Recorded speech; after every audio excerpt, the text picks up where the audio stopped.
Hello everyone, welcome to Prakash nursing academy. Myself Paumi Prakash. तो सही देखा आपने थंबनेल पे। यूट्यूब पे पहली बार मैं 15 दिनों में आपका अकॉर्डिंग टू आईएमसी सिलेबस पूरा फंडामेंटल जो 1 है सेमेस्टर 1 में वो पूरा कवर करवाऊंगी।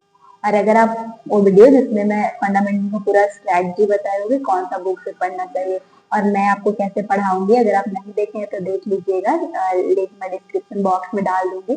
और इसमें बेसिकली मैं एग्जाम पॉइंट ऑफ व्यू से बात करूंगी। इस सीरीज में नेक्स्ट हम लोग बात करेंगे, और क्योंकि फंडामेंटल का नर्सिंग ऑफिसर का जो एग्जाम उसमें भी वेटेज बहुत ज्यादा है और बहुत नर्सिंग फाउंडेशन से क्वेश्चन आते हैं।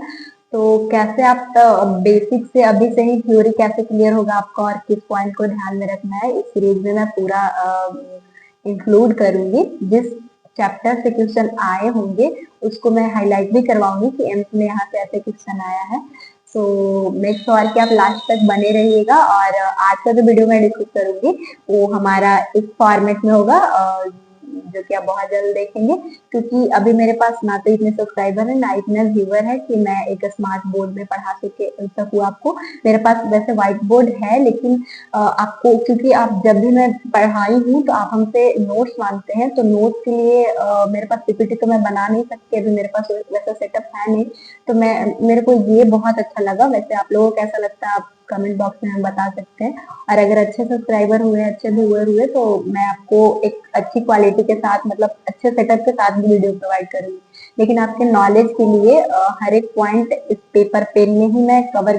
सो आप पेपर पेन की क्वालिटी ना देखे, प्लीज आप वीडियो पे ध्यान दीजिएगा। सारा चीज मैं इसमें कवर करवा। चलिए let's start the video. Unit 1 जो कि 1 शॉट 1 आवर में मैं कवर कर लीजिए पूरा प्रोसेस। तो introduction of health and illness इस यूनिट 1 का नाम है, जिसमें सबसे फर्स्ट ये है आपका आईएनसी का सिलेबस। अगर आपके पास नहीं है तो स्क्रीनशॉट ले सकते हैं। कोशिश कीजिएगा कि निकलवा ले, 4 साल आपका बहुत काम देने वाला है। सो फर्स्ट है हमारा heading concept of health, definition and dimension. वैसे इसमें सबसे ज़्यादा इंपॉर्टेंट कौन कौन सा है लास्ट में मैं सारा डिस्कस कर दूंगी, और नोट्स कहाँ मिलेगा ये सारा इसी वीडियो में डिस्कस होगा। सो लास्ट तक आप बने रहिएगा। तो हेल्थ का डिफिनेशन सबसे पहले देखते हैं, जिसमें according to WHO world health organization, जो पूरे संसार में जितने लोग हैं सबके लिए दिया गया कि health is a state of complete physical, mental and social wellbeing and not merely absence of disease और इन्फॉर्मिटी। जो वर्ल्ड हेल्थ ऑर्गेनाइजेशन है वो बोला कि एक ऐसी अवस्था है जिसमें पूरा फिजिकली बॉडी का हर एक फंक्शन अच्छे से काम करना चाहिए, मेंटली दिमाग भी उसका सही काम करना चाहिए, और सोशली वेल बीइंग कि सोशली जो रिलेशनशिप है, चाहे जिसके साथ आप रहते हैं, हॉस्टल में रूममेट के साथ रहते हैं तो उसके साथ आपकी रिश्ता अच्छा हो, मतलब सोशली आप जो आपके पास रिस्पॉन्सिबिलिटी है वो आप काम करें। अगर ये सारा चीज़ से सही है तो उसको हेल्थी बोलेंगे। और not merely absence of disease और इन्फॉर्मिटी का मतलब क्या होता है? देखिए, मेयरली का मतलब होता है सिर्फ या केवल। पहले लोग ऐसा बोलते थे कि जब कोई डिजीज कंडीशन ना हो, कोई डायबिटिक मेलाइटस ना हो, कैंसर ना हो, डिजीज कंडीशन यही सारी होती है, कोई बैक्टीरिया वायरस उसको हार्म ना किया हो, या फिर उसमें कोई वीकनेस ना हो, दुर्बलता ना हो, तो उसी को पहले के लोग हेल्दी बोलते थे। लेकिन ये क्लियर कर दिया है कि ऐसा नहीं हो कि केवल डिजीज और इन्फॉर्मिटी अब्सेंट हो तब उसको हेल्दी बोल देंगे। वो मेंटली रूप से भी सही होना चाहिए, उसका पूरा बॉडी सही काम करना चाहिए, और सोशली उसका रिलेशनशिप भी है, उसकी जो रिस्पॉन्सिबिलिटी है वो अच्छे से परफॉर्म करेगा, तभी उसको हम लोग हेल्दी बोलेंगे। तो WHO का डिफिनेशन आपको समझ में आ गया। कॉन्सेप्ट ऑफ हेल्थ देख लेते हैं, इसको ट्रिक भी मैं बताऊंगी।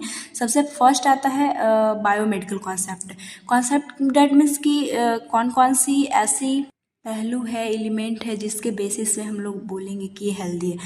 फर्स्ट आता है biomedical concept.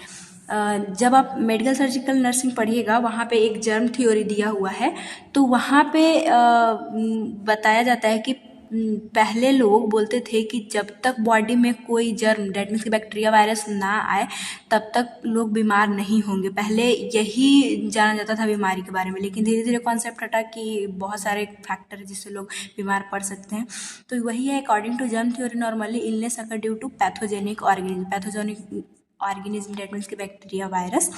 So absence of disease free from disease consider healthy. तो बायोमेडिकल कॉन्सेप्ट में क्या है कि अगर पैथोजेनिक के कारण जो डिजीज हो रहा था, अगर डिजीज अब्सेंट है तो उसको हम लोग हेल्दी मानेंगे। एक आता है इकोलॉजिकल कॉन्सेप्ट। इसमें क्या बोला जाता है, इकोलॉजी आपको समझ में आ रहा होगा, आपके जो इन्वायरमेंट है उस चीज़ के, आपके सराउंडिंग जो इन्वायरमेंट है उसके बारे में बोला जा रहा है। तो इसमें एक concept, support the need for clean air, water, ozone layer in atmosphere. Ozone layer जो O3 है उसके कारण भी यूवी रेज होने से बहुत सारे कैंसर के चांसेस हैं। सो इसमें क्या है कि आप जहाँ पे रह रहे हैं, आपकी जो हवा वहाँ का है, ऐसा नहीं कि पॉल्यूटेड एरिया में रह रहे हैं, वहाँ का हवा शुद्ध होना चाहिए, पानी अच्छा होना चाहिए, ओजोन लेयर इन एटमॉस्फेयर भी हमारे सराउंडिंग में जो है वो सही हो, तभी हम लोग हेल्दी रह सकते हैं। इकोलॉजिकल कॉन्सेप्ट में था। साइकोलॉजिकल कॉन्सेप्ट में क्या है कि interpersonal relationship, stressful situation deal important for the health. Psychological that means कि जो माइंड लेवल पे है, तो इसमें बहुत इम्पॉर्टेंट होता है इंटरपर्सनल रिलेशनशिप, कि अगर आप जिसके साथ रह रहे हैं, चाहे अपने फैमिली के साथ रह रहे हैं, उनके साथ आपकी अच्छी रिलेशनशिप है, तो आपकी जो भी स्ट्रेस की कंडीशन है जो आपके साथ हो रहा है, उनके साथ आप वो सिचुएशन शेयर कीजिएगा, डील कीजिएगा।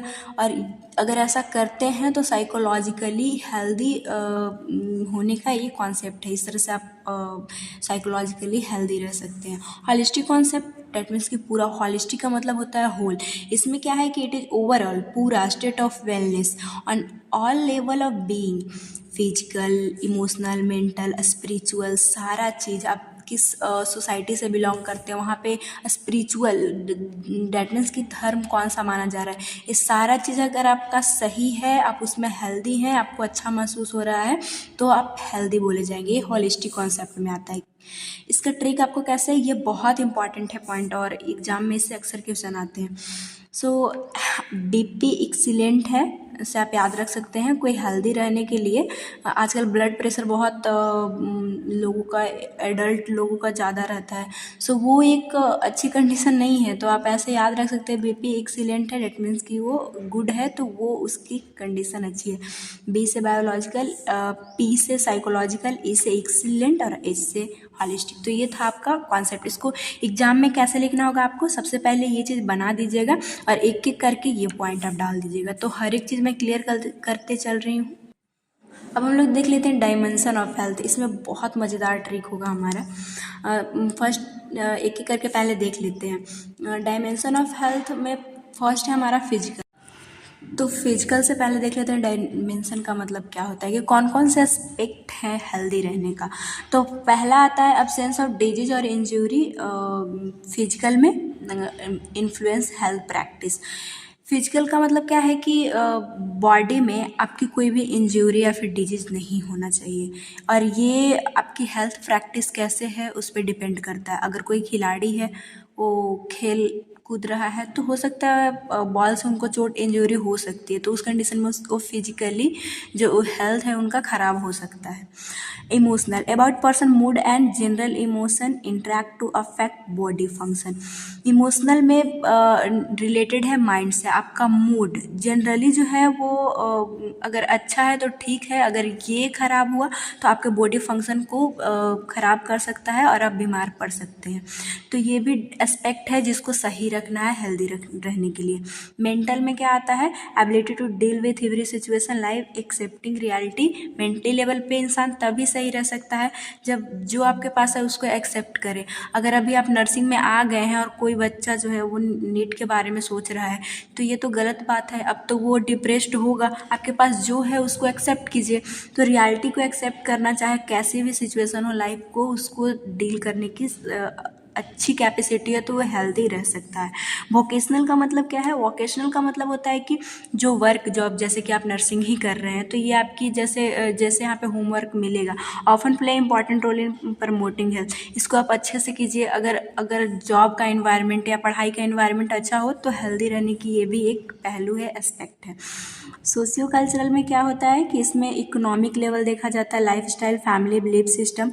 अच्छा इकोनॉमिकल हो तो ज़्यादा आप देखिएगा कि उन लोग हेल्दी रहते हैं। लाइफ स्टाइल, योगा, मेडिटेशन अच्छे से कर रहा है इंसान, उसकी बिलीव्स की अगर पॉजिटिव है तो ये भी अच्छा रोल प्ले करता है हेल्दी रहने के लिए। स्पिरिचुअल में assist person determine the sense of meaning, purpose one's life. Spiritual का मतलब होता है आध्यात्मिक। इसमें लोग स्पिरिचुअल जो है ना, इसमें लाइफ में हम क्यों आए हैं, ऐसी कंडीशन आ जाती है। और इस टाइम में ना जो लोग ज़्यादा स्पिरिचुअलिटी की ओर बढ़ते हैं, उस कंडीशन में उनको देखिएगा, उनकी बॉडी में डिजीज कंडीशन कम देखने को आपको मिलेगी। उनकी बहुत पॉजिटिव एटीट्यूड हो जाती है। Relationship with other higher power और डिवाइन सोर्स, सुपर नेचुरल जो पावर है, जो दैवीय शक्ति है, उन पे उन लोगों का विश्वास हो जाता है। और यही तो सारा काम बिलीव्स का ही तो होता है। उन लोग देखिए, भगवान का होना, मानना ना मानना सबकी अपनी कॉन्सेप्ट है, लेकिन जो मानते हैं उनको लगता है कि भगवान है जो कि हमें कुछ नहीं होने देंगे। तो ये कंडीशन भी एक हेल्दी रहने के लिए अच्छा रोल परफॉर्म करता है। कोरोना का जब कंडीशन था तो कई ऐसा देखा गया था कि जिनका, जैसे कि बहुत लोग जो एकदम डर गए थे, एंजाइटी में आ गए थे कि अब मेरा क्या होगा। लेकिन कई लोगों से पूछने पे पता चला था कि जो होगा होगा, भगवान जैसा लिखे होंगे वैसा ही होगा। तो उनके अंदर एक अच्छा कॉन्सेप्ट था, जिससे वो पॉजिटिव एटीट्यूड की वजह से भी उनकी इम्यूनिटी अच्छी काम कर रही थी। और उन सेक्टर, उन एरिया में कोरोना वायरस का भी कंडीशन कम देखा गया था रिसर्च के थ्रू। तो ये भी बहुत अच्छा रोल प्ले करता है हेल्दी रहने के लिए। इन्वायरमेंटल, जिसमें कि इन्फ्लुएंस हेल्थ इलनेस, लाइक आपका हाउसिंग, सैनिटेशन, कैसा साफ़ सफाई रख रहे हैं अपने घर को, climate and pollution, air, food, water. अगर खाना, पानी, जो भी एयर आप जो अंदर इनहेल कर रहे हैं वो अगर सही है, तो ये भी एक हेल्दी रहने की अच्छा पहलू है, एस्पेक्ट है। इंटेलेक्चुअल हमारा लास्ट में आता है, जिसमें कॉग्निटिव एबिलिटी, जैसे कि जजमेंट, मेमोरी, लर्निंग, किसी चीज़ को जल्दी से सीखना, अपनी हेल्थ के लिए अवेयरनेस रखना, मतलब कि सही चीज़ों को सही रूप में जज करना। तो ये इंटेलेक्चुअल डायमेंशन आता है हेल्थ का।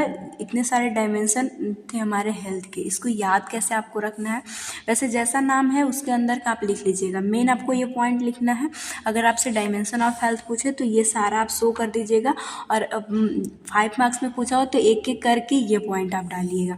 याद कैसे रखना है, पुष्पा मूवी आप देखे होंगे, उसमें जो पुष्पा 2 है, कौन कौन मानता है कि एक्सीलेंट मूवी है, आप कमेंट बॉक्स में हमें बताइएगा।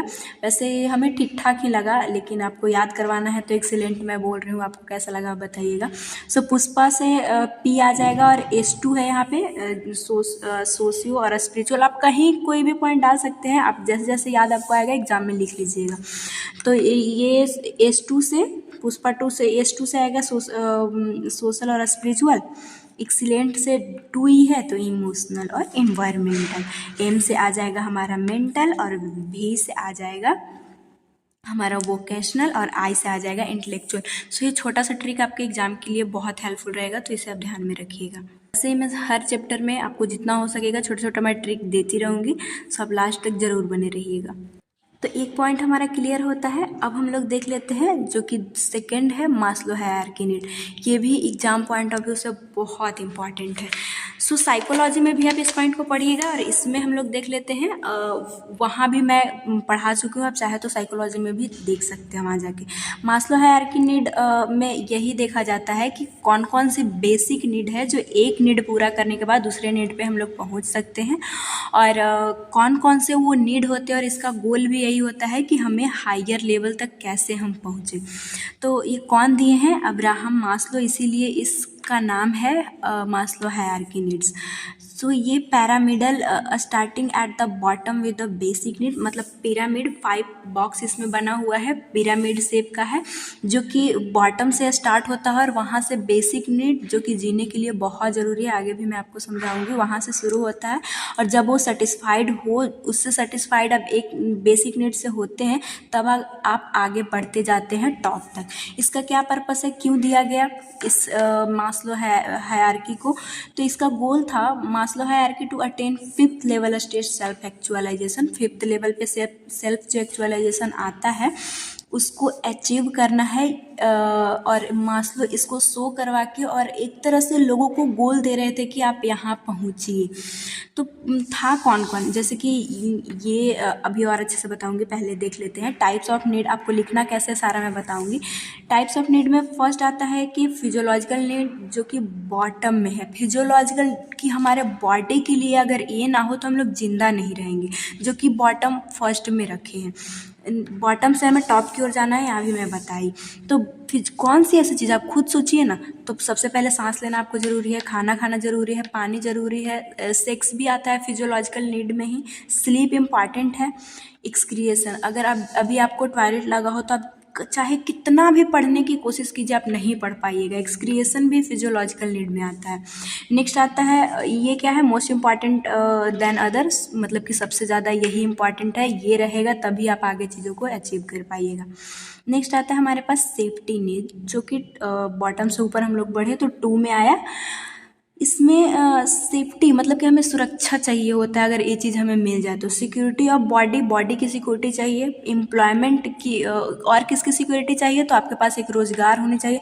जब आपको ये सारा चीज़ मिलेगा तो आप चाहिएगा कि हमें रहने के लिए घर जहाँ पे हमारी बॉडी सुरक्षित रहे, हमें एक रोज़गार चाहिए ताकि हम अपनी बेसिक नीड को पूरा कर सकें। फैमिली हेल्थ हमारा सही रहे, सिक्योर रहे, और सिक्योरिटी ऑफ प्रॉपर्टी, हमारा जो भी हमारे पास जो प्रॉपर्टी है, चीज़ है, वो सारा चीज़ सिक्योर रहे। ये अगर ये चीज़ आपका पूरा होता है तो यहाँ आप बढ़ते हैं। इसमें क्या है, स्टार्ट आफ्टर फिजियोलॉजिकल नीड, जब आपका ये मिल जाएगा तभी ये स्टार्ट होता है। थर्ड आता है, थर्ड लेवल ऑफ हायरार्की, जब आपका सेकंड पूरा हो जाएगा तो यहाँ पे लव एंड बिलोंगिंगनेस नीड आता है। बिलोंगिंगनेस का मतलब होता है अपनेपन, मतलब कि प्यार वाली फीलिंग आपको आएगी। ये सारा चीज़ होगा तो आप दोस्ती बनाने की, अब आपको ये सब मिल गया तब लगेगा कि मेरे पास एक अच्छा दोस्त होना चाहिए। क्योंकि हेल्थ के डेफिनेशन में हम लोग देखे थे कि आप फिजिकली सही हैं, आपका मेंटली सही चीज़ हो रहा है, तो सोशली भी ये सब चीज़ें मिलेगी तभी आप स्वस्थ रह पाइएगा। तो फ्रेंडशिप होना चाहिए, फैमिली में इंटीमेट रिलेशनशिप, एक दूसरे में प्यार होना चाहिए। तब आप बढ़ते हैं स्टीम नीड की ओर, आत्मनिर्भर बनने की कोशिश करते हैं। Start when physiological safety and, ये तीनों चीज़ अगर पूरा होता है तो 4 में जाएंगे, जिसमें सेल्फ स्टीम, आत्मविश्वास आएगा, कॉन्फिडेंस आएगा, achievement, respect of other, respect by other, आप दूसरों को रिस्पेक्ट दीजिएगा और आप खुद भी लगेगा कि मेरे को भी रिस्पेक्ट दे, ये वाला नीड में आता है। लास्ट में सेल्फ एक्चुअलाइजेशन आता है, जो कि बोला जाता है no one self unconditionally accepting of whatever. जब इंसान इस कंडीशन में पहुंचता है तो जो चीज़ है उसके पास उसको एक्सेप्ट कर लेता है, उसके अंदर मोरालिटी आ जाती है, क्रिएटिविटी, कुछ मतलब कि हमेशा वो सोचेगा कि कुछ बनाए, उसके पास जो है उससे वो सेटिस्फाइड है। ये नहीं कि हमें फैमिली चाहिए, हमें धन चाहिए, ये नहीं, अब वो कुछ दूसरा चीज़ करने की सोचेगा। एक्सेप्टेंस ऑफ फैक्ट, आपके पास जो, उसके पास जो है, अगर सेल्फ एक्चुअलाइजेशन के पास इंसान पहुंचता है, जो चीज़ है उसको एज इट इज़ एक्सेप्ट करेगा। ये नहीं कि हमारे पास, जैसे हम लोग को अभी नर्सिंग मिला है तो हम लोग को लगता है कि हमारे कॉलेज में ऐसे होता तो ज़्यादा अच्छी होती है, ऐसा नहीं। अगर एक इंसान सेल्फ एक्चुअलाइजेशन की कंडीशन में है तो उसके पास जो उसको मिल रहा है बोलेगा सही है।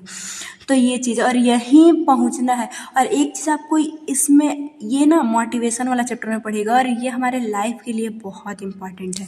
जब आपके पास ये सारा चीज़ पूरा होगा ना, पैसा ये सब, तो आप खुद सेल्फ एक्चुअलाइजेशन के कंडीशन में पहुँचिएगा। तभी बस मेहनत करके हमें यहाँ पहुँचना होगा, ऐसा नहीं है। अभी आप एक्सेप्ट भी कर लेते हैं कि जो हमारे पास है सही है, लेकिन आगे चल के अगर आपके पास रोज़गार ना हो तो आप कैसे सेटिस्फाइड रह पाइएगा। बेसिक नीड अगर आपके पास पूरा नहीं होगा तो कैसे आप ये सब हो पाइएगा। सो बहुत कम लोग सेल्फ एक्चुअलाइजेशन हो पाते हैं, क्योंकि आप मेहनत करके ये सारा चीज़ अचीव कीजिएगा तभी आप टॉप पे पहुंच पाइएगा। तो ये चीज़ थी। अब आपको याद कैसे रखना है, ये साइकोलॉजी में भी काम देगा, क्योंकि हम लोग पुष्पा मूवी के ऊपर ही बात कर रहे थे। सो पुष्पा लव श्रीवल्ली, जो मूवी देखे होंगे, नहीं भी देखे होंगे तो मैं बता देती हूँ। उनकी जो उसकी पत्नी है, उसका नाम, जो वाइफ थी, श्रीवल्ली नाम था। तो पुष्पा लव अपने ये वाइफ से तो बहुत प्यार करता था। तो उसी तरह से आपको याद रख लेना है कि पी से आएगा, जो ग्रीन से है उसी से याद रखना है। पी से फिजियोलॉजिकल, एस से सेफ्टी, एल से लव एंड बिलोंगिंगनेस, और ई से स्टीम नीड, और एस से सेल्फ एक्चुअलाइजेशन। तो इस तरह से आपको याद रखिएगा। अगर ये ट्रिक अच्छा लगा, आपको ये पॉइंट समझ में आया, तो प्लीज़ लाइक कीजिएगा इस वीडियो को। और आपको इसको एग्जाम में कैसे लिखना है, क्योंकि आएगा ये चीज़, तो इतना ही चीज़ आप कैसे 5 नंबर में लिखिएगा। सबसे पहले ये लिख के और इतना लिख दीजिएगा, पर्पस लिख दीजिएगा, टाइप ऑफ नीड हेडिंग डाल के पहले ये चार्ट बना दीजिएगा, फिर एक एक करके यही चीज़ को, ये पॉइंट लिख दीजिएगा और एग्जाम्पल में डाल दीजिएगा। आपको 5 नंबर देने से कोई नहीं मतलब रुकेगा, एग्जामिनर आपको अच्छे से दे देगा, ठीक है। अब हमारा आता है हेल्थ इलनेस कॉन्टिन्यूम, इसको देख लेते हैं। सो हेल्थ इलनेस कॉन्टिन्यूम का मतलब पहले क्या है, देखिए इस पॉइंट को अगर हम लोग ईजी करके समझे ना, तो कॉन्टिन्यूअस की मतलब चलने वाली चीज़ है, और चलने वाली जो भी चीज़ होती है वो वेरिएबल डायनेमिक होती है। तो आप अभी कोई भी ह्यूमन बीइंग है तो आप हर समय हेल्दी तो नहीं रह पाते होंगे, कभी ना कभी आपको सर्दी बुखार हुई होगी।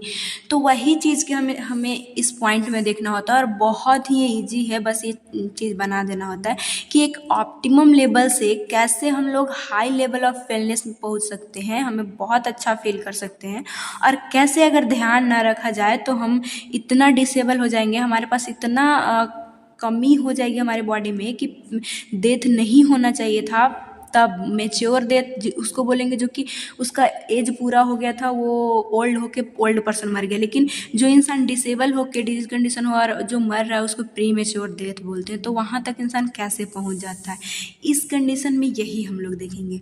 देखिए, तो सबसे पहले आपको लिखना होगा कि हेल्थ कॉन्टिन्यूम क्या है। तो इसका मतलब है कि it means degree of client wellness. इस हेल्थ कॉन्टिन्यूम जब हम लोग देखेंगे तो डिग्री डेट मीन्स कि वो कितना अच्छा फील कर सकता है, जो कि राइट साइड वाला एरो में हम लोग देखेंगे। अब मीनिंग ऑफ वेलनेस का मतलब क्या है कि डिस्क्राइब हेल्थ स्टेटस, कि आप स्वस्थ रहने की अवस्था क्या है, कैसे कोई पर्सन जो है वो स्वस्थ हो सकता है, हेल्दी हो सकता है। अब नेक्स्ट आपको लिखना होगा, क्योंकि हेल्थ इलनेस कॉन्टिन्यूम है, तो इलनेस कॉन्टिन्यूम क्या होता है।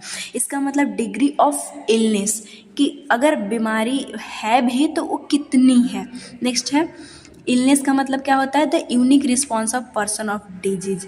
अब आपको यहाँ पे बहुत इम्पॉर्टेंट पॉइंट है ये कि बहुत लोगों को लगता है कि डिजीज और इलनेस एक ही चीज़ है, वैसा बिल्कुल भी नहीं है। इलनेस का मतलब होता है कि एक्सपीरियंस ऑफ पुअर हेल्थ। अब पहले जैसे कि किसी को अगर बैक्टीरिया अंदर गया, वो उनका बॉडी टेम्परेचर बढ़ा, वो फील कर रहे हैं कि मेरा सर दर्द कर रहा है, तो पहले जो सही था उसके बाद उनका हेल्थ सही नहीं लग रहा है, जो पर्सन फील कर रहा है उसको हम लोग इलनेस बोलते हैं। अब डिफरेंस, अब बोलिएगा डिजीज कंडीशन में भी तो ये होता है कि पहले जो ठीक था वो ख़राब हो गया तो उसको डिजीज कंडीशन बोलेंगे। तो इलनेस की जो कंडीशन है, हो सकता है कि डिजीज मतलब कि उनके अंदर हुआ ना हो, कोई टिश्यू इंजरी ना हुआ हो, फिर भी इलनेस फील हो सकता है। कभी कभी आप ज़्यादा सोचते हैं, किसी आपके साथ कुछ ख़राब हो जाता है, फैमिली का किसी का ऐसा ना हो हालांकि, लेकिन अगर किसी का हो जाता है डेथ, तो उस टाइम भी एकदम बहुत अजीब फीलिंग आती है, तो उसको हम लोग इलनेस बोल सकते हैं। लेकिन अब ऐसा नहीं है कि उनके अंदर कोई डिजीज कंडीशन है। तो मे भी आपको समझ में आ गया होगा कि इलनेस और डिजीज कंडीशन क्या है। डिजीज कंडीशन का मतलब होता है कि उसको डायग्नोसिस हो चुका है, जैसे कि कैंसर की कंडीशन हो गई, डायबिटीज़ की कंडीशन हो गई, तो इस कंडीशन में उसको डिजीज है, लेकिन फील करना कोई डिजीज नहीं है। So it means degree of illness और यूनिक रिस्पॉन्स है। हो सकता है उनके अंदर डिजीज हो, उसको लेकर ही वो रिस्पॉन्स आ रहा हो, उनका सर दर्द हो रहा हो, बुखार लग रहा हो, ये सारी चीज़ कौन दिए हैं हेल्थ इलनेम कॉन्टिन्यूम। और यही point MCQ point of view से इम्पॉर्टेंट है। एमसीक्यू कहीं ऊपर से नहीं आता है, हमारे सब्जेक्ट से ही आता है, तो आपको ध्यान भी यही रखना है। जॉन डब्ल्यू और ट्रेविस जो थे वो 1972 में इस कॉन्टिन्यूम को दिए थे, और उनका पर्पस क्या था, पर्पोज मतलब दिए थे पर्पस उनका। आगे हम लोग देखेंगे कि कैसे जो है वो हाई लेवल ऑफ वेलनेस हमें मिलेगा, गोल में हम लोग लास्ट में देखेंगे। सबसे पहले फीचर क्या है, ये क्या दिखाना चाहते हैं इस मॉडल के थ्रू, तो illustrate idea the wellness and illness opposite because they may occur simultaneously in the same person varying degree। ये बोलते हैं कि वेलनेस और इलनेस जो है एक दूने के अपोजिट है। एक पर्सन मतलब कि चाहे ऐसा नहीं है कि एक ही दोनों एक ही, ऐसा हो सकता है कि आप हेल्दी भी रहें और बीमार भी रहें, एक ही चीज़ होगा ना, तो दोनों अलग है, जो कि एक ही पर्सन फील कर सकता है, लेकिन दोनों कंडीशन अलग होती है। तो ये वाला बनाना है आपको, एग्जाम में ज़रूर इम्पॉर्टेंट है। और ये आपको शायद लग रहा होगा कि पता नहीं क्या है, तो कुछ नहीं है, स्केल से 2 बना दीजिएगा, यहाँ पे 2 ऐसे करके, और इस तरह से एरो आपको बनाना है। ये वाला जो साइड है इस वेलनेस मॉडल है, और ये वाला ट्रीटमेंट मॉडल क्यों, क्योंकि अगर कोई बंदा डिसेबल हो भी गया है तो ट्रीटमेंट करे तो हम लोग न्यूट्रल पॉइंट तक उसको पहुंचा सकते हैं। ये हमारा न्यूट्रल पॉइंट, अभी और अच्छे समझेंगे। सो फर्स्ट आता है कैसे हम लोग वेलनेस तक जाएंगे, अवेयरनेस। जैसे अगर कोविड-19 ही था तो लोगों को अगर अवेयरनेस थी कि एक दूसरे से टच करने में फैल रहा है, तो लोग अवेयर थे तो एक दूसरे से टच करना, वो घर में रहना स्टार्ट कर दिए थे। एजुकेशन, अब कोरोना वायरस के बारे में आपको अच्छी नॉलेज थी कि हाँ ये वायरस है जो अगर हमारे उस लोगों के कांटेक्ट में आते हैं जिनको ये बीमारी है तो उससे हो सकता है, तो ये एजुकेशन।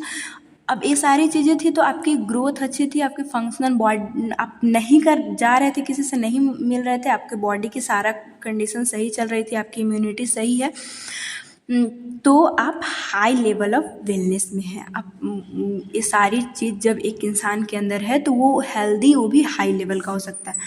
अब ये जो प्रीमेच्योर डेथ की कंडीशन है, यहाँ पे भी बहुत अच्छे पॉइंट है। साइन और सिम्टम में डिफरेंस होता है जो कि आपको आगे तक बहुत काम आएगा। सो साइन का मतलब क्या होता है, जो नर्स या डॉक्टर देख पाते हैं, जो अदर ऑब्जेक्टिव, जो अदर पर्सन देख रहा है, जैसे कि किसी को अगर हाथ पैर ही फ्रैक्चर हो गया, स्वेलिंग है, तो वो कंडीशन हम लोगों को दिखेगी। और सिम्टम्स का मतलब क्या है कि पेशेंट फील जो करता है, तो पेशेंट फील क्या कर सकता है, जैसे जब भी डिजीज कंडीशन आप मेडिकल सर्जिकल नर्सिंग में पढ़िएगा तो वहाँ पे साइन सिम्टम आता है कि कुछ चीज़ें जो डॉक्टर देख सकते हैं और कुछ जो कि पेशेंट ही फील करेगा और डॉक्टर को बताता है कि हमें बुखार है। अब बुखार को आप टच करके वैसे ऑब्जेक्टिव इंसान देख भी सकता है, लेकिन हेडेक को आप नहीं देख सकते हैं, पेन को आप नहीं देख सकते हैं, इस पेशेंट ही फील करता है। सो ये बहुत इंपॉर्टेंट है, तो एक आपको आइडिया दे देती हूँ कि कैसे आपको हर समय याद रखना है। तो सिम्टम्स, इसमें पीटी आता है, तो आपको याद रखना है कि सिम्टम्स कौन जान पाता है, क्योंकि बहुत कन्फ्यूजन होता है, तो पेशेंट। और साइन में नर्स एन आ रही है तो नर्स या फिर डॉक्टर इस चीज़ को मतलब ऑब्जेक्टिव कोई भी इसे देख सकता है। और ये सारी चीज़ें हैं, और वो बंदा उसके अंदर जैसे कि उसको बुखार लगा, हो सकता है उसको कैंसर के कंडीशन में भी बुखार बहुत आता है, तो वो सारी चीज़ें आई, अगर वो इलाज नहीं करवाया तो वो डिसेबल हो सकता है, उसको कैंसर इतना बढ़ जाएगा कि उसका बॉडी फंक्शनिंग डिसेबल होगा, और होते होते हो सकता है कि वो उनका डेथ भी हो जाए। तो इस तरह से वर्स कंडीशन आ सकता है एक न्यूट्रल पॉइंट से। तो ये चीज़ आप समझे होंगे, क्योंकि आपको एग्जाम में लिखना है तो उतना पॉइंट तो सफिशिएंट है नहीं, तो आप कैसे लिखिएगा कि कंपोज हुआ है 2 एरो से, एक लेफ्ट साइड, एक राइट साइड था और एक लेफ्ट साइड था, इसी तरह से था ना, तो और एक था न्यूट्रल पॉइंट।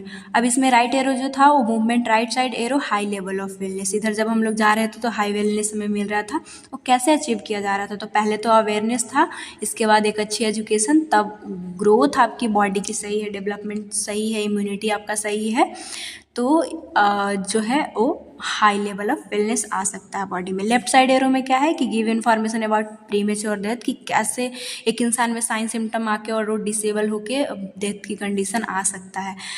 3 स्टेप्स कौन कौन से थे, साइन सिम्टम एंड डिसेबिलिटी। अच्छा, इसका गोल क्या था, जो पहले भी मैं बताई कि क्यों ये हेल्थ इलनेस कॉन्टिन्यूम दिया गया, तो इसका गोल था कि preventive health care is the maintain equilibrium between health and illness with balance in a favor maximum wellness in for the individual। इसका यही मतलब था कि किस तरह से न्यूट्रल पॉइंट रहता है एक बंदा का, और ये किसके फेवर में ज़्यादा है, तो ये सबसे ज़्यादा मैक्सिमम फेवर है वेलनेस की ओर, कि चाहे कहीं भी इंसान हो, क्यों ना उसे डिजीज कंडीशन ही हो, ट्रीटमेंट से हमें न्यूट्रल तक हम ला सकते हैं, और उसे हमें हाई लेवल वेलनेस तक कैसे पहुंचाना है। तो बेसिकली यह इसका यही पर्पस था कि न्यूट्रल से हम लोग कैसे high level of wellness health को प्राप्त कर सकते हैं। लिखना भी आपको इसी तरह से है, पूरा बनाते हुए एक एक पॉइंट आप शो कर दीजिएगा, ओके। और यहाँ पे मैं स्टार दी हूँ, बहुत बार यूनिवर्सिटी में क्वेश्चन पूछा गया है।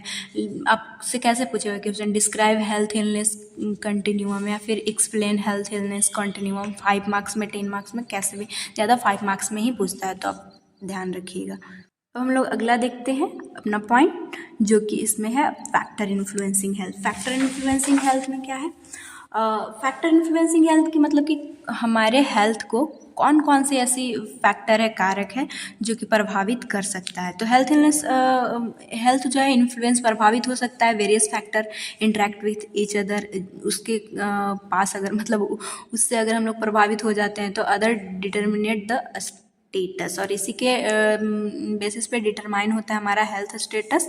कौन कौन सी है? Human biology, environment and health and allied resources. अब इतना ही नहीं है, इसके अंदर बहुत सारी चीज़ें आएगी। तो ह्यूमन बायोलॉजी में क्या क्या चीज़ें आएगी और कैसे वो हमारे हेल्थ को अफेक्ट कर सकता है। फर्स्ट आता है हमारा जेनेटिक इनहेरिटेंस। जेनेटिक इनहेरिटेंस के मतलब क्या कि जेनेटिक्स आपके सिलेबस में कहीं भी आए। अब जैसे अभी हो सकता है फ्रेशर लोग मेरे वीडियो देख रहे होंगे तो उनको जेनेटिक नहीं पता होगा, लेकिन आगे चल के इतना जेनेटिक आएगा कि आपको पूरी अच्छे से पता चल जाएगा। वैसे अभी से ही आप पढ़ रहे हैं तो मैं आपको बता देती हूँ, आप मेरा वीडियो देखिएगा, हर एक बेसिक से एडवांस लेवल सब कुछ पता चल जाएगा। जेनेटिक का मतलब होता है रिलेटेड है पेरेंट्स से, जीन से।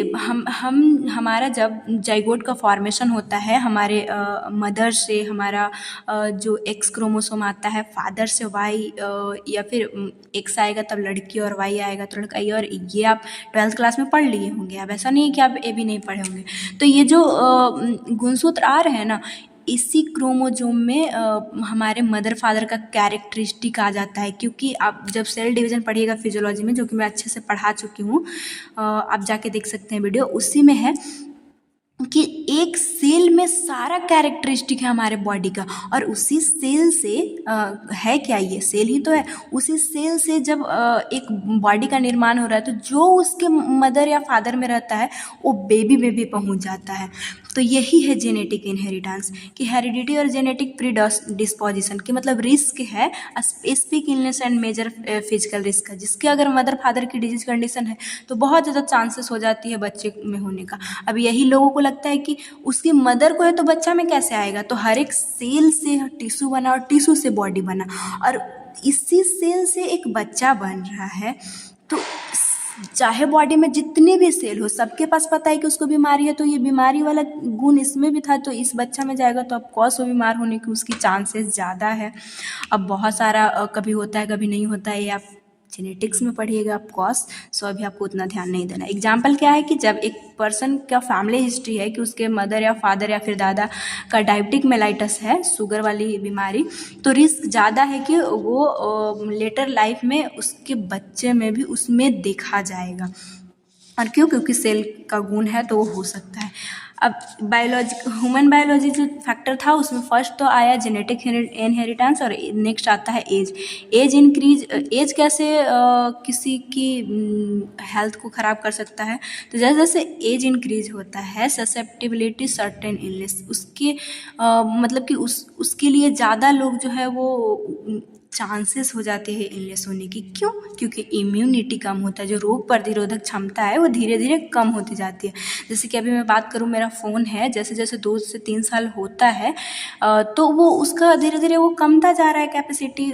जैसे इक्विपमेंट ख़राब होगा उसी तरह से बॉडी भी ख़राब होता है। एग्जाम्पल क्या है? The risk of cardiovascular disease increase with age. 40-45 वाले लोग के जो उम्र है उनको ज़्यादा अभी हार्ट अटैक के सभी चांसेस है, तो ये एज वाला फैक्टर हो गया।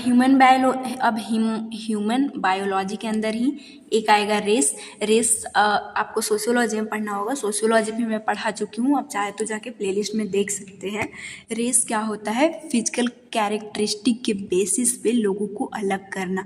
अब इसमें मैंगोलियन आते हैं, अफ्रीकन आते हैं, तो उस तरह से तो race increase susceptibility of certain illness. तो बहुत सारे ऐसे रेस में ही ऐसी कंडीशन है कि कैंसर मतलब कि कोई बीमारी होने की उस रेस में, जैसे कि अफ्रीकन है तो उनको ज़्यादा चांस है उस रोग होने का, डिजीज होने का। तो risk of sickle cell anemia more common in African. ये अफ्रीकन एक रेस है, उनके फिजिकल कैरेक्टरिस्टिक जितने भी इंसान हैं अफ्रीकन उनकी मिलती जुलती है, और उनमें ज़्यादा एनीमिया होने की चांसेस होती है। और क्योंकि उनमें मेलानिन ये सब ज़्यादा की कंडीशन जो कि आप आगे पढ़िएगा, इसीलिए उनको ज़्यादा चांसेस होती है। अभी आपको शायद समझ में ना आए, आगे जैसे जैसे हायर क्लास में जाइएगा आपको सब समझ में आएगा। सेल्फ कॉन्सेप्ट क्या होता है? Self concept perception of people physical intellectual and social ability. कैसा वो इंसान सोचता है, उनकी सोचने की कैपेसिटी कैसी है, तो ये भी हमारी हेल्थ। अगर आप अच्छा सोचते तो अच्छा रहिएगा, ख़राब सोचेगा तो सोचेगा मैं बीमार पड़ जाऊँगा तो सच में बीमारी देखने को मिलती है। और कौन सा फैक्टर है? यहाँ पे हमारा बस 4 था। ह्यूमन बायोलॉजी में। अब हम लोग इन्वायरमेंटल में देख लेते हैं। इन्वायरमेंटल में सबसे पहले फिजिकल इन्वायरमेंटल, इसमें को क्या आएगा, एटमॉस्फेयर आएगा जो आपके सराउंडिंग है, light, sound, temperature and seasonal variation. अगर बार बार मौसम चेंज होता है तो हमें सर्दी भी बुखार होती है, सबको पता है। अगर लाइट ज़्यादा हो तो हमारी आँख खराब होने के चांसेस है, साउंड ज़्यादा हो, टेम्परेचर ज़्यादा हो तो इससे हो सकता है कि आपकी हेल्थ ख़राब हो। ये सब फैक्टर है। बायोलॉजिकल इन्वायरमेंट में क्या है, most of the plant animal are useful to human being, promote करता है हेल्थ को।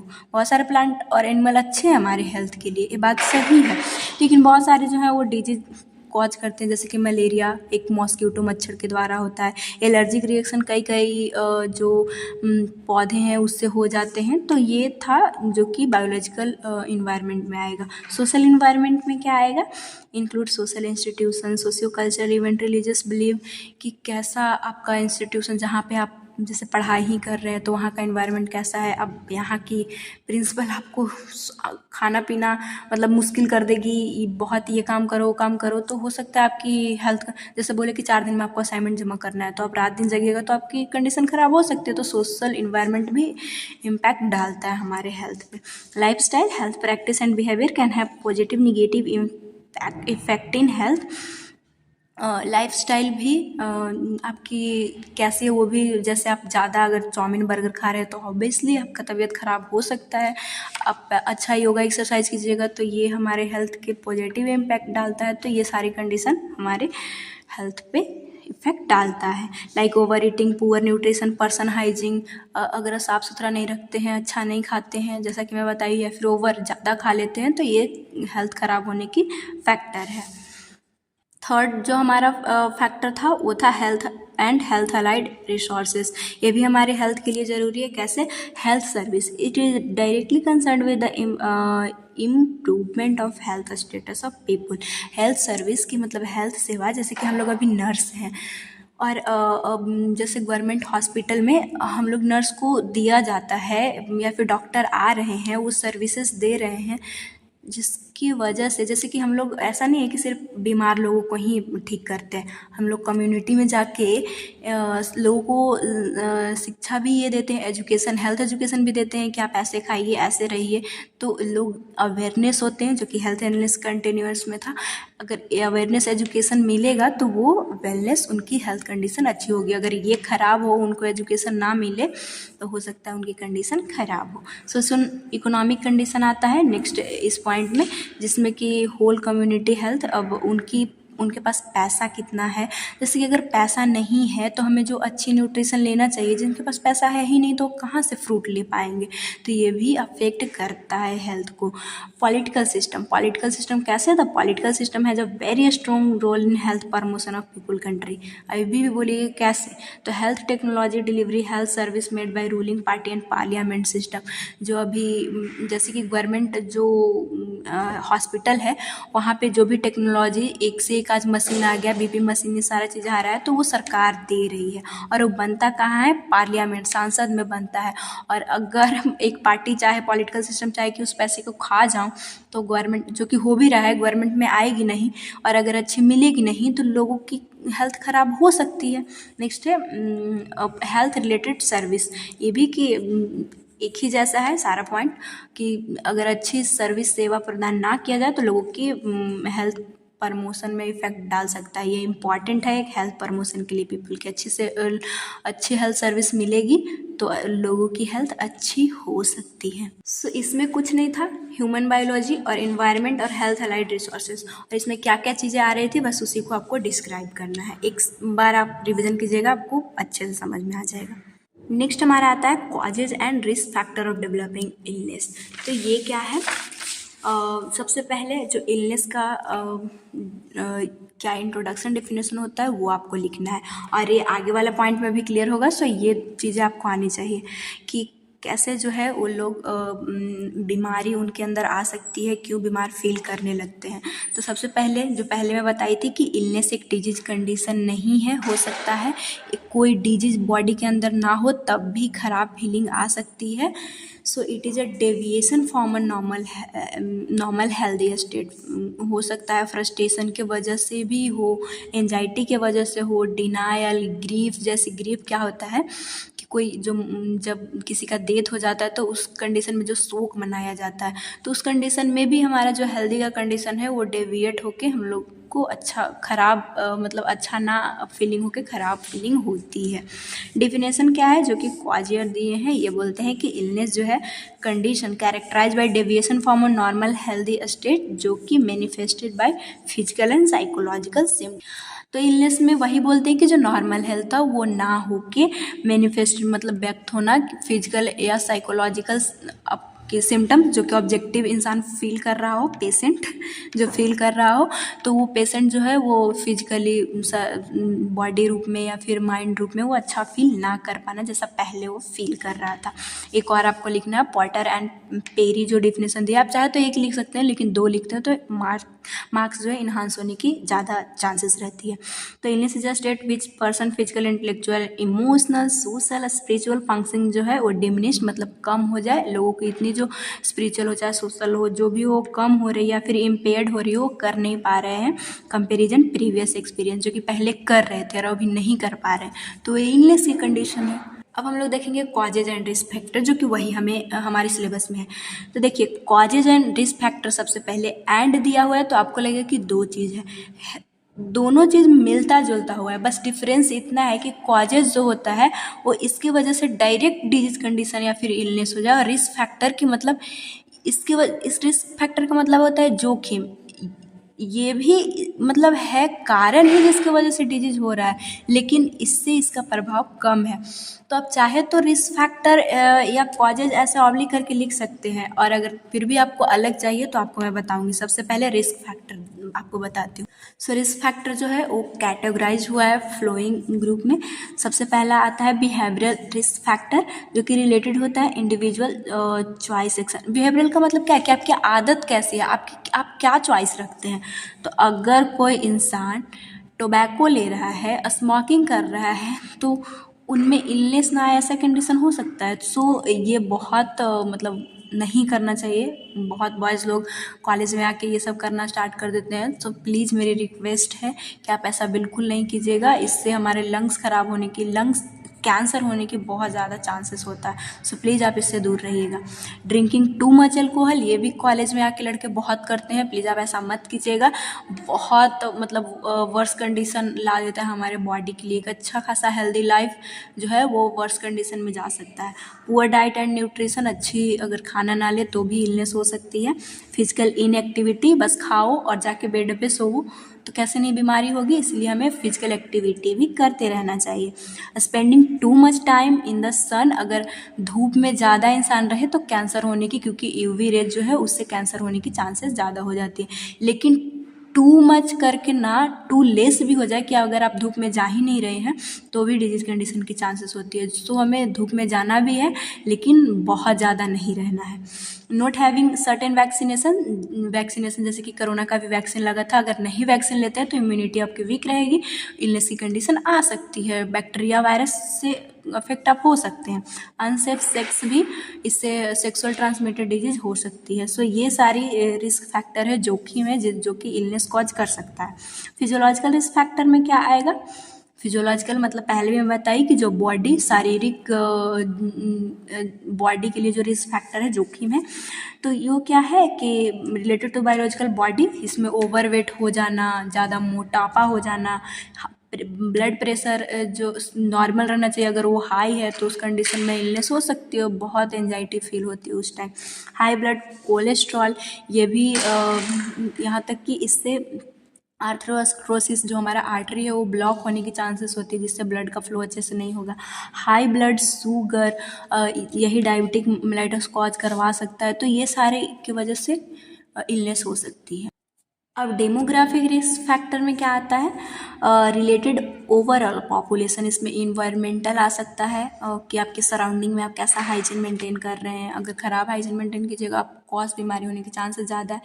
जेनेटिक की फैमिली से रिलेटेड पहले ही मैं बताई, तो उसमें फैमिली में हेड डिजीज कंडीशन तो आ सकती है। एज, क्योंकि इम्यूनिटी कम होती है तो उनकी भी चांसेस बढ़ जाती है इलनेस होने की।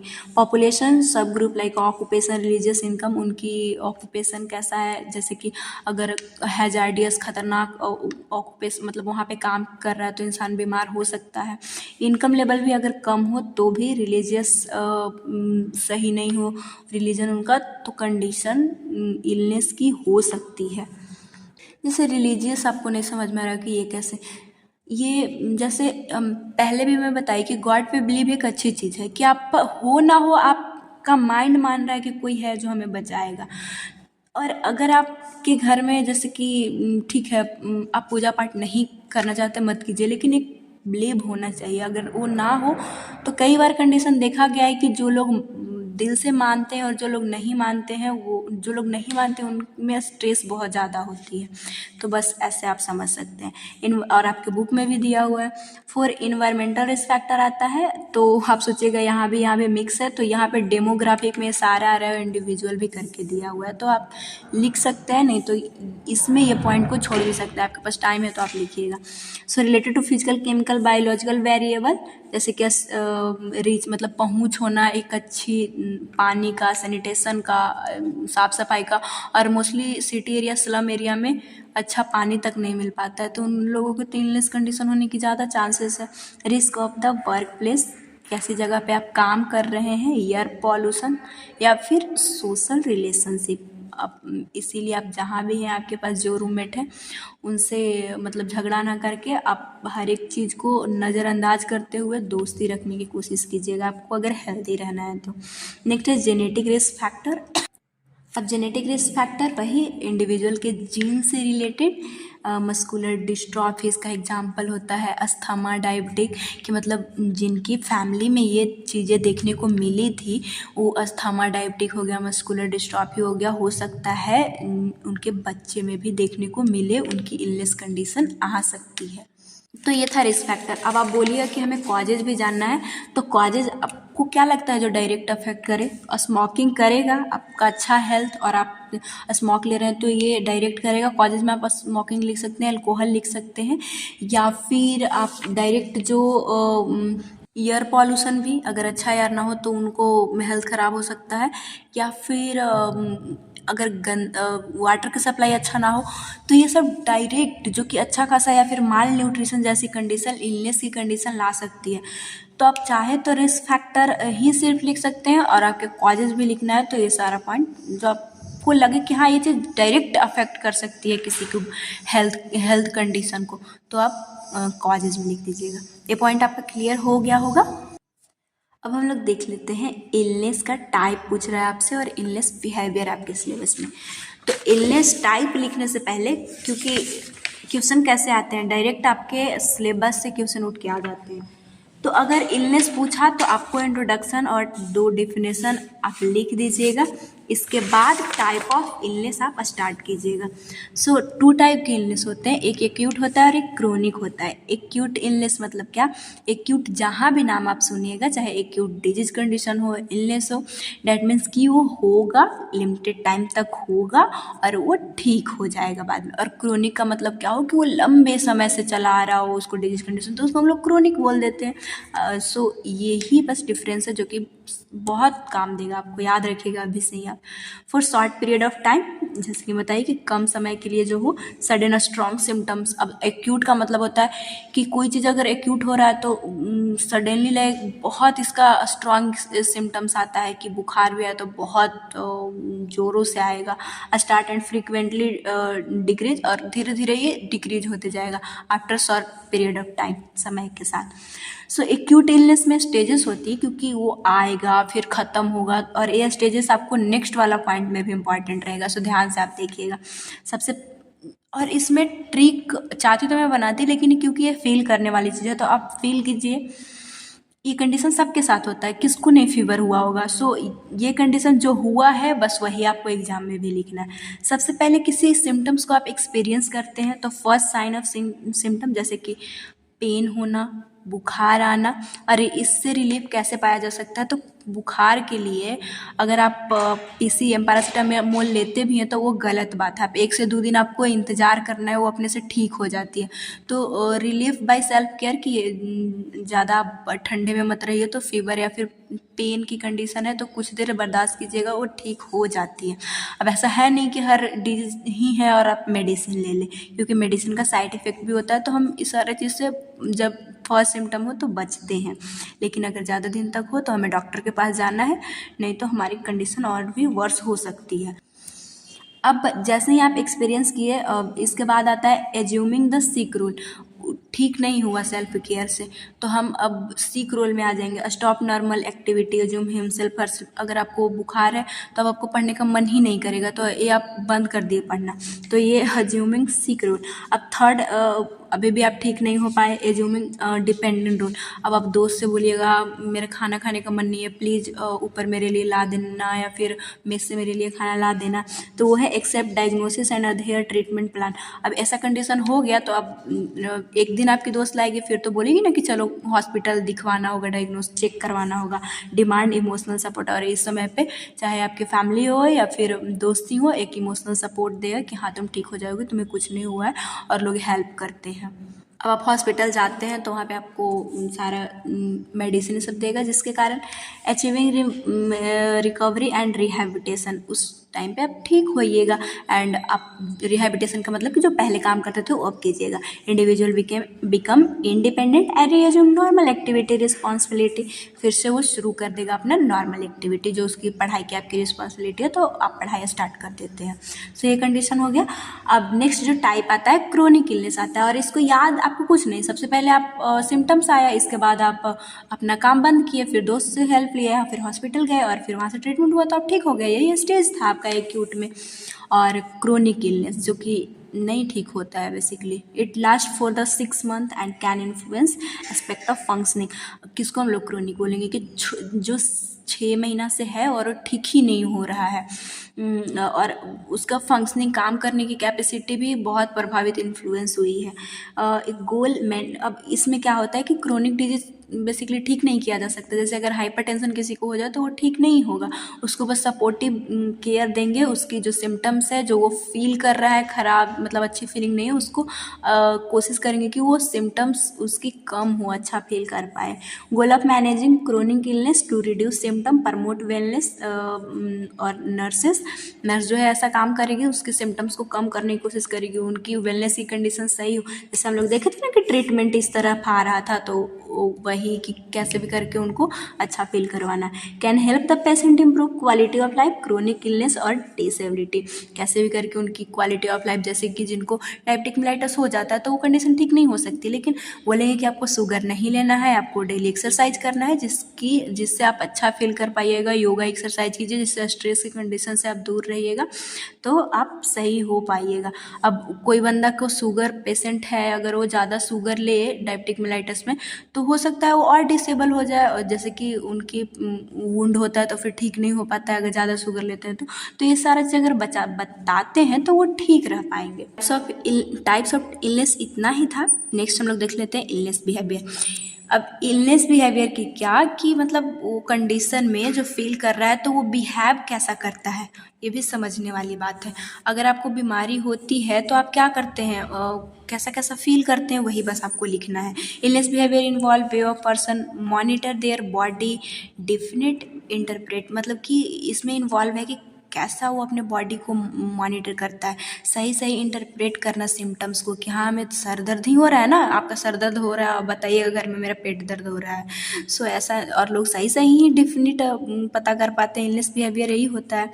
There symptoms take remedial action, कि मतलब आप ट्रीटमेंट ले रहे हैं, and use their health care system, जो भी हेल्थ केयर सिस्टम डॉक्टर से आप कैसे मिलना है, कब मिलना है, वो सारा चीज़। क्यों, जब कोई बीमार होता है, बीमारी कंडीशन आती है तो क्या होता है, वो सिम्टम कैसा फील कर रहा है डॉक्टर को बताना, उससे ट्रीटमेंट लेना, उनसे हमेशा मिलते रहना, यही उनकी बिहेवियर होती है।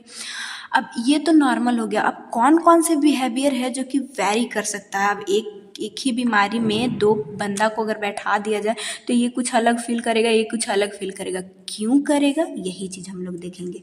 तो वेरिएबल अफेक्टिंग इलनेस बिहेवियर, ये चीज़ ना हो कि कभी कभी अलग चीज़ जो देखने को मिलती है। क्यों? इंटरनल एंड एक्सटर्नल वेरिएबल होता है, 2 मेन फैक्टर है जिसके कारण ये बंदा और ये बंदा हो सकता है कि एक ही डिजीज कंडीशन में अलग उनको इलनेस या फिर फीलिंग अलग हो। इंटरनल वेरिएबल में क्या है? ये परसेप्शन ऑफ सिम्टम,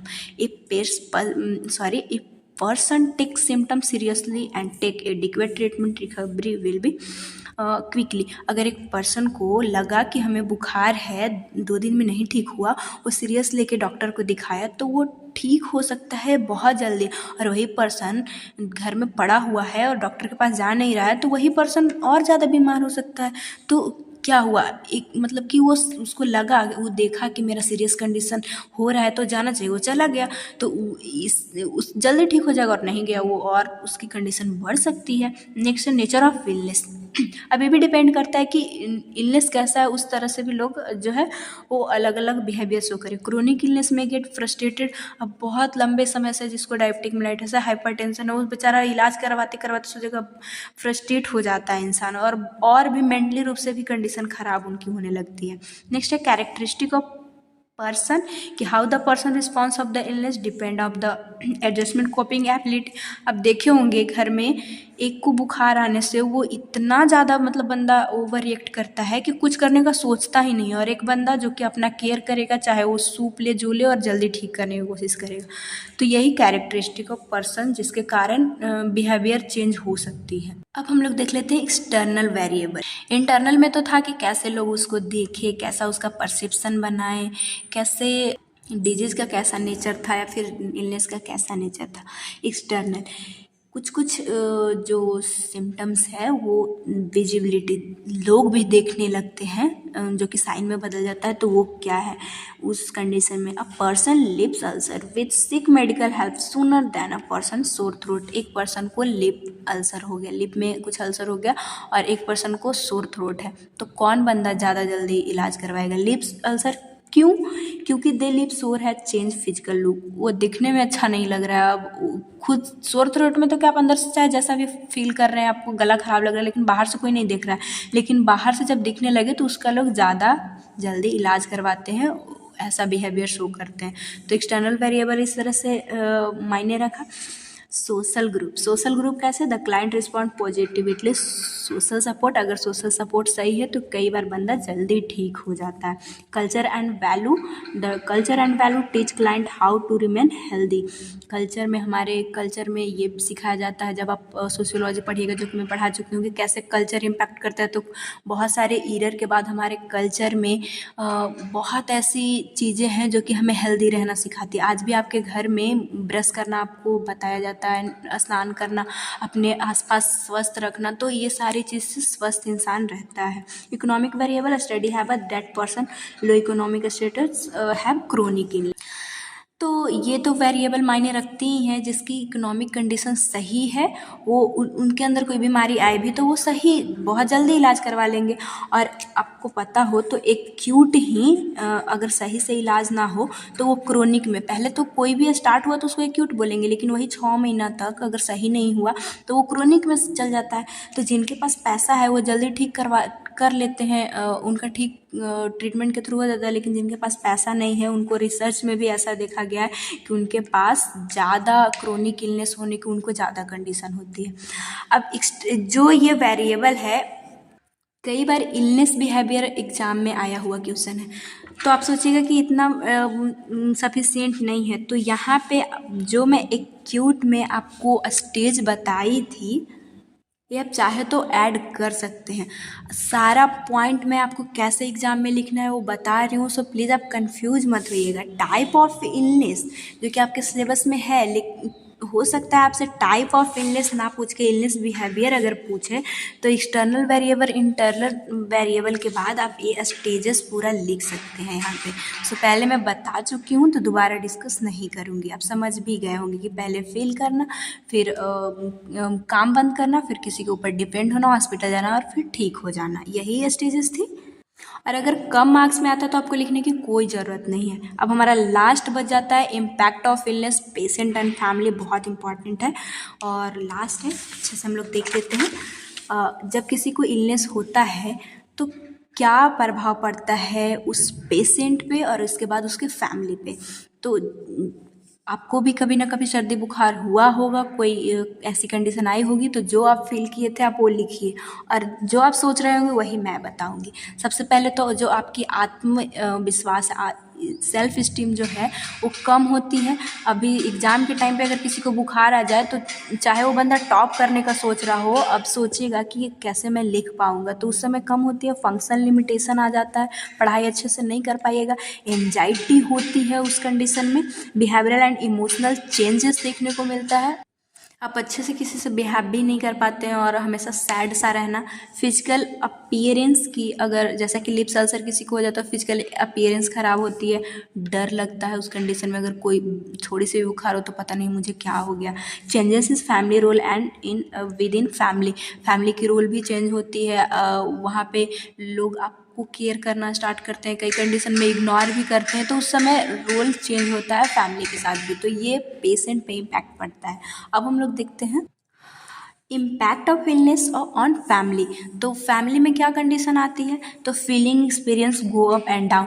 जब कोई बंदा हॉस्पिटल में भर्ती होता है तो होता है ना कि हाँ अब ठीक हो गया, और कभी कभी लगता है कि पता नहीं ठीक भी होगा कि नहीं होगा।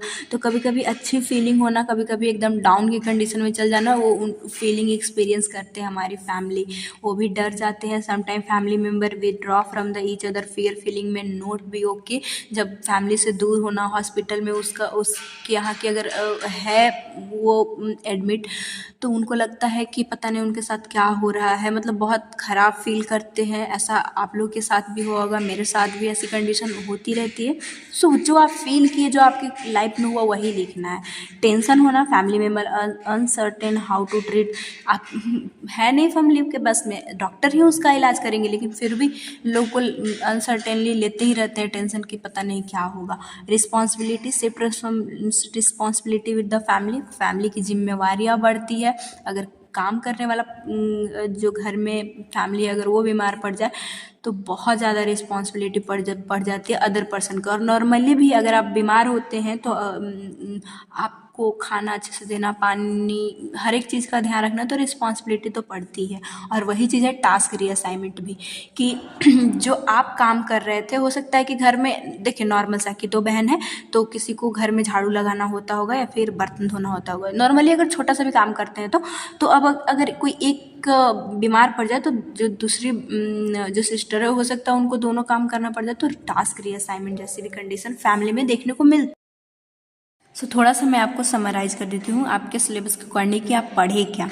सबसे पहले इसमें इम्पॉर्टेंट था कि हेल्थ का डेफिनेशन आपको पता हो और कॉन्सेप्ट और डायमेंशन की कैसे इम्पॉर्टेंट है, कौन कौन सी कंडीशन आपको स्वस्थ रहने के लिए। मास्लो हायरार्की नीड में क्या था कि कैसे बॉटम से टॉप में हम लोग जाएंगे, इसके लिए मैं आपको जो ट्रिक भी दी थी पुष्पा मूवी का, और हेल्थ इलनेस, इसके बाद कॉन्टिन्यूम हम लोग देखे थे। हेल्थ इलनेस कॉन्टिन्यूस में था कैसे डायनेमिक हो रही है कंडीशन, एक न्यूट्रल पॉइंट से कैसे सबसे हाई पॉइंट वेलनेस की जाया जा सकता है, या फिर कैसे डिसेबल होकर इंसान प्रीमेच्योर डेथ भी उनकी हो जाती है। नेक्स्ट आया था कि क्या जो है वो फैक्टर इन्फ्लुएंस करता है हेल्थ को, कौन कौन सी फैक्टर थी हम लोग सारा देखे उसका। इसके बाद आया था कॉजेज एंड रिस्क फैक्टर, जो कि इलनेस को डेवलप कर सकता है। तो कौन डायरेक्ट किया, कौन जोखिम से, कैसे टोबैको, अल्कोहल, जेनेटिक चीज़ें हमारी इलनेस के लिए ज़्यादा रिस्पॉन्सिबल है, इनके वजह से हो रही है, वो कंडीशन देखें। इसके बाद हम लोग देखें कि इलनेस की कितने टाइप्स थे, उसके डेफिनेशन, ये सारा चीज़ मैं आपको बताई थी। टाइप्स में एक्यूट और क्रोनिक था। इलनेस बिहेवियर कि बेसिकली ट्रीटमेंट लेना और डॉक्टर के पास जाना, ये नॉर्मल है, लेकिन वेरिएबल कैसे हो रहा था, तो इंटरनल की इलनेस किस टाइप का है, क्या वो बंदा फील करता है, ये सारा कंडीशन। एक्सटर्नल में कि वो अगर दिख रहा है तो जल्दी जाएगा, ये कंडीशन आया था। Impact of illness patient and family क्या पड़ा, जो पेशेंट पे हो सकता है उसका सेल्फ स्टीम, फियर, डर जाएगा, टेंशन होगी फैमिली में कि किस तरह से उनकी रिस्पॉन्सिबिलिटी ये सब बढ़ जाती है। तो ये बहुत ही अच्छा टॉपिक था और मे बी आपको बहुत अच्छे से समझ में भी आया होगा। यहाँ से क्वेश्चन इम्पॉर्टेंट है तो फैक्टर बहुत बार आया हुआ है, मास तो है, आर्किनिड और डायमेंशन भी आया हुआ क्वेश्चन है, तो आप अच्छे से इसे ज़रूर पढ़ लीजिएगा। इसका नोट्स मैं आपको टेलीग्राम चैनल जो कि प्रकाश नर्सिंग एकेडमी से वहाँ पे दे दूँ। सो आई होप कि आपको ये पूरा वीडियो समझ में आया होगा। यूनिट 1 में कुछ भी नहीं था, हेल्थ और इलनेस से क्या चीजें अफेक्ट कर रही है, वो होता क्या है, इलनेस क्या होता है, उसके कौन से फैक्टर इन्फ्लुएंस कर रहे हैं। इसमें हेल्थ इलनेस कॉन्टिन्यूम बहुत इंपॉर्टेंट था, और उस कंडीशन में अगर ऐसी कंडीशन, इलनेस की कंडीशन आती भी है तो हमारी फैमिली कैसे इम्पैक्ट हो रही है, पेशेंट कैसे इम्पैक्ट हो रहा है, यही चीजें थी। और मैं पूरे विश्वास के साथ आपको कह सकती हूँ कि ये चैप्टर आपको अच्छे से समझ में आया होगा। बट हमें मोटिवेट करने के लिए, क्योंकि मैं अपनी तरफ से पूरी मेहनत की हूँ, इसीलिए इतना कॉन्फिडेंस से बोल रही हूँ। अगर आपको सच में समझ में आया है तो प्लीज कमेंट बॉक्स में जरूर बताइएगा आपको वीडियो कैसा लगा। और नेक्स्ट यूनिट 2 होगा जो कि नेक्स्ट वीडियो में होगा, तब तक के लिए एटलीस्ट यूट्यूब का क्राइटेरिया पूरा कर दीजिएगा, क्योंकि बहुत मेहनत लग जाता है ये सारी चीजें करने में, नोट्स बनाना और फिर आपको सारा चीज, आपको क्या कहाँ पे कौन से कैसे एग्जाम में लिखना है, करने में बहुत मेहनत लगता है।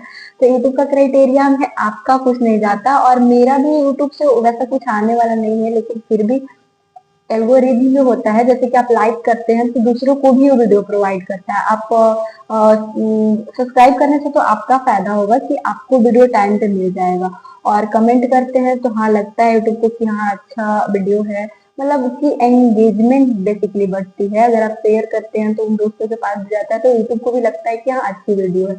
और मेरी मेहनत का बस आपसे यही डिमांड है, मेक श्योर कि आप पूरा कीजिएगा, हमें विश्वास है कि आप पूरा कीजिएगा। आज के लिए बस इतना ही। थैंक्स फॉर वॉचिंग, मिलेंगे नेक्स्ट वीडियो में नेक्स्ट यूनिट के साथ।